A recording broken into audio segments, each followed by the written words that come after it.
مبارک ہو شگے ہر دو سرا تشریف لے آئے، مبارک ہو محمد مصطفیٰ تشریف لے آئے۔ جب کوئی دکھیے کے کام آتا ہے اور اس کی اعانت کرتا ہے تو پھر وہ راضی ہو جاتے ہیں۔ غریب پھنسے ہوئے ماں باپ،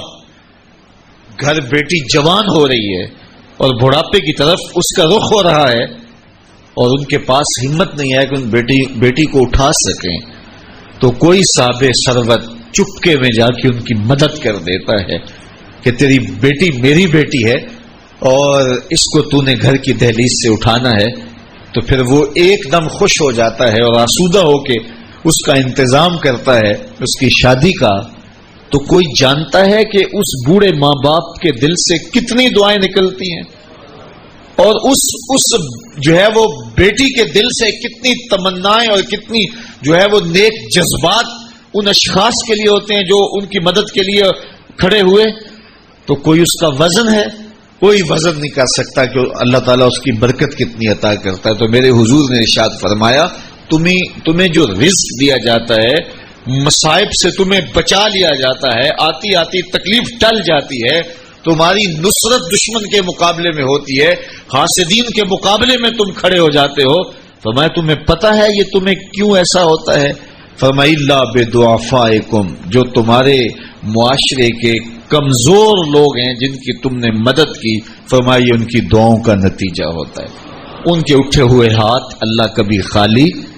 نہیں موڑتا ہے۔ اس لیے لاچار لوگوں کی، دکھی لوگوں کی، بے بس اور بے آسرا لوگوں کی مدد کے لیے کھڑے ہو جایا کرو۔ وہ کسی نے کہا تھا کہ بڑوں کی بڑی بڑی خدمتوں سے وہ سکون نہیں ملتا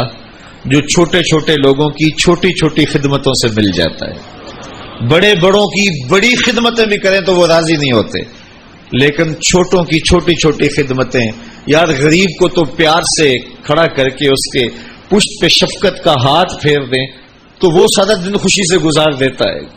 کہ آج جو ہے وہ فلاں صاحب نے مجھے تکریم دی ہے، مجھے عزت دی ہے۔ تو میرے حضور نے فرمایا کہ تمہاری جو مدد ہوتی ہے اور رزق دیا جاتا ہے یہ تمہارے کمزوروں کی وجہ سے اللہ تعالیٰ تمہارے اوپر کرم فرماتا ہے۔ اچھا، ایک اور ذریعہ رزق کے اضافے کا حضرت عبداللہ ابن مسعود رضی اللہ تعالی عنہ کی مرویات سے۔ یہ حضرت عبداللہ ابن مسعود جلیل القدر صحابی ہیں، ان کے ہاں بیٹیاں ہی بیٹیاں تھیں۔ اچھا، جب ان کا آخری وقت آیا اور یہ بڑے سخت بیمار ہو گئے تو نزع کی سی کیفیت طاری ہو گئی، تو حضرت عثمان غنی رضی اللہ تعالیٰ عنہ ان کا حال پوچھنے آئے۔ تو جب حال پوچھا، بیٹھے، گفتگو ہوئی، واپس چلنے لگے، تو حضرت عثمان غنی نے اشرفیوں کی 2 تھیلیاں نکال کے حضرت عبداللہ ابن مسعود کو پیش کی۔ تو انہوں نے کہا کہ مجھے تو اس کی ضرورت نہیں ہے، میں تو اس دنیا سے جا رہا ہوں، تو یہ مجھے کیوں دے رہے ہیں؟ تو حضرت عثمان نے کہا کہ یہ آپ کی بیٹیوں کے لیے، چونکہ آپ کی بیٹیاں ہی بیٹیاں ہیں تو یہ میں ان کے لیے پیش کر رہا ہوں، آپ کو تو واقعی ضرورت نہیں، دنیا سے جا رہے ہیں تو یہ ان کے لیے ہے۔ تو حضرت عبداللہ ابن مسعود نے پھر تھیلیاں موڑتے ہوئے کہا کہ میری بیٹیوں کو اس کی ضرورت نہیں ہے،